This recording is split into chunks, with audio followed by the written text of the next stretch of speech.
Leviticus 24, verse 1 to 25, verse 46. The Lord spoke to Moses, "Command the Israelites to bring you pure oil from crushed olives for the light in order to keep the lamp burning regularly. Aaron is to tend it continually from evening until morning before the Lord outside the curtain of the testimony in the tent of meeting. This is a permanent statute throughout your generations. He must continually tend the lamps on the pure gold lampstand in the Lord's presence. Take fine flour and bake it into 12 loaves. Each loaf is to be made with 4 quarts. Arrange them in 2 rows, 6 to a row, on the pure gold table before the Lord. Place pure frankincense near each row so that it may serve as a memorial portion for the bread and a food offering to the Lord. The bread is to be set out before the Lord every Sabbath day as a permanent covenant obligation on the part of the Israelites. It belongs to Aaron and his sons, who are to eat it in a holy place, for it is the holiest portion for him from the food offering to the Lord. This is a permanent rule." Now the son of an Israelite mother and an Egyptian father was among the Israelites. A fight broke out in the camp between the Israelite woman's son and an Israelite man. Her son cursed and blasphemed the name, and they brought him to Moses. His mother's name was Shelomith, a daughter of Dibri, of the tribe of Dan. They put him in custody until the Lord's decision could be made to clear them.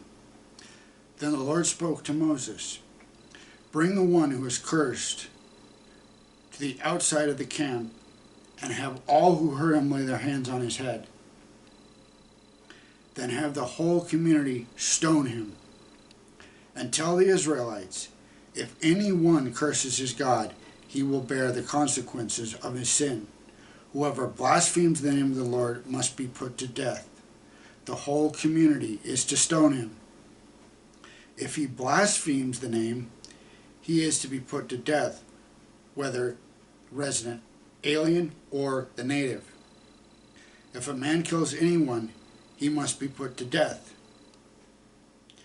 Whoever kills an animal is to make restitution for it, life for life. If any man inflicts a permanent injury on his neighbor, whatever he has done is to be done to him. Fracture for fracture, eye for eye, tooth for tooth. Whatever injury he inflicted on the person, the same is to be inflicted on him. Whoever kills an animal is to make restitution for it, but whoever kills a person is to be put to death. You are to have the same law for the resident alien and the native, because I am the Lord your God." After Moses spoke to the Israelites, they brought the one who had cursed out to the outskirts of the camp and stoned him. So the Israelites did as the Lord had commanded Moses. The Lord spoke to Moses on Mount Sinai. "Speak to the Israelites and tell them, when you enter the land that I am giving you, the land will observe a Sabbath to the Lord. You may sow your field for 6 years, and you may prune your vineyard and gather its produce for 6 years. But there will be a Sabbath of complete rest for the land in the 7th year, a Sabbath to the Lord. You are not to sow your field or prune your vineyards. You are not to reap what grows by itself from your crop, or harvest the grapes of your untended vines. It is to be a year of complete rest for the land. Whatever the land produces during the Sabbath year can be food for yourself, your male or female slave, your hired worker, or your alien who resides with you. All of its growth may serve as food for your livestock and the wild animals in your land. You are to count 7 sabbatical years, 7 times 7 years, so that the time period of the 7 sabbatical years amounts to 49. Then you are to sound a ram's horn loudly in the 7th month. On the 10th day of the month, you will sound it throughout your land on the Day of Atonement. You are to consecrate your 15th year and proclaim freedom in the land for all its inhabitants. It will be your Jubilee, when each of you is to return his property and each of you to his clan. The 15th year will be your Jubilee. You are not to sow, reap what grows by itself, or harvest its unintended vines. It is to be holy to you, because it is the Jubilee. You may only eat its produce directly from the field. In this year of Jubilee, each of you will return to his property. If you make a sale to your neighbor or a purchase from him, do not cheat one another. You are to make the purchase from the neighbor based on the number of years since the last Jubilee. He is to sell to you based on the number of remaining harvest years. You are to increase its price in proportion to a greater amount of years and decrease its portion price in proportion to the lesser amount of years, because what he is selling to you is a number of harvests. You are not to cheat one another, but fear your God, for I am the Lord your God. You are to keep my statutes and ordinances and carefully observe them, so that you may live securely in the land. Then the land will yield its fruit, so that you can eat, be satisfied, and live securely in your land.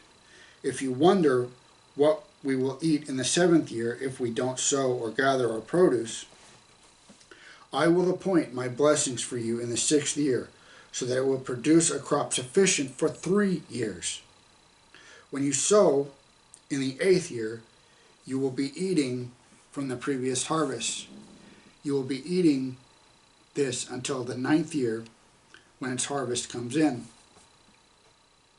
The land is not to be permanently sold, because it is mine, and you are only aliens and temporary residents on my land. You are to allow the redemption of your land you occupy. If your brother becomes destitute and sells part of his property, his nearest relative may come and redeem what his brother has sold. If a man has no family redeemer, but he prospers and obtains enough to redeem his land, he may calculate the years since its sale, repay the balance to the man he sold it to, and return to his property. But if he cannot obtain enough to repay him, what he sold will remain in the possession of its purchaser until the year of Jubilee. It is to be released at the Jubilee, so that he may return to his property. If a man sells a residence in a walled city, his right of redemption will last until a year has passed after its sale. His right of redemption will last a year.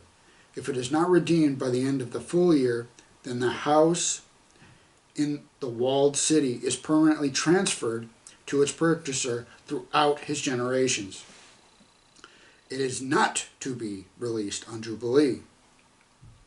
But houses in settlements that have no walls around them are to be classified as open fields. The right to redeem such houses stays in effect, and they are to be released at the Jubilee. Concerning the Levitical cities, the Levites always have the right to redeem houses in the cities they possess. Whatever property one of the Levites can redeem, a house sold in the city they possess, is to be released at the Jubilee, because the houses in the Levitical cities are their possession among the Israelites. The open pasture land around their cities may not be sold, for it is their permanent possession. If your brother becomes destitute and cannot sustain himself among you, you are to support him as an alien or temporary resident, so that he can continue to live among you. Do not profit or take interest from him, but fear your God and let your brother live among you. You are not to lend him your silver with interest or sell him your food for profit. I am the Lord your God, who brought you out of the land of Egypt to give you the land of Canaan and to be your God. If your brother among you becomes destitute and sells himself to you, you must not force him to do slave labor. Let him stay with you as a hired worker or temporary resident. He may work for you until the year of Jubilee. Then he and his children are to be released from you, and he may return to his clan and his ancestral property. They are not to be sold as slaves, because they are my servants that I brought out of the land of Egypt. You are not to rule over them harshly, but fear your God. Your male and female slaves are to be from the nations around you, and you may purchase male and female slaves. You may also purchase them from the aliens residing with you, or from their families living among you, those born in your land. These may become your property. You may leave them to your sons after you inherit as property. You can make them slaves for life. But concerning your brothers, the Israelites, you must not rule over one another harshly.